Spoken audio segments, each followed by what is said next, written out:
ஐங்கரன் விநாயகனே ஆறுமுகன் சோதரனே சங்கரன் திருமகனே ஆனைமுகநாயகனே ஆதிபரம் பொருளாம் சார பரமேஸ்வரனின் அலங்கார கவசமிதை பாடிடவே அருள் புரிவாய்.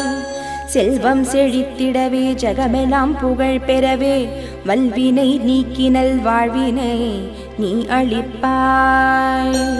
பரமேசா ஜெகதீசா இமாச்சல கிரிவாசா ரிண நிவாரணலிங்கேசா துணை நின்று காத்திடுவாய்.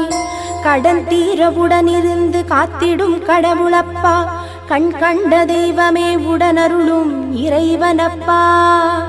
சங்கடம் போக்க வந்த சங்கரனே கிருபாகரனே சந்ததமும் திருவடியே சரணம் சரணமப்பா. சாந்ததயா பரனே சார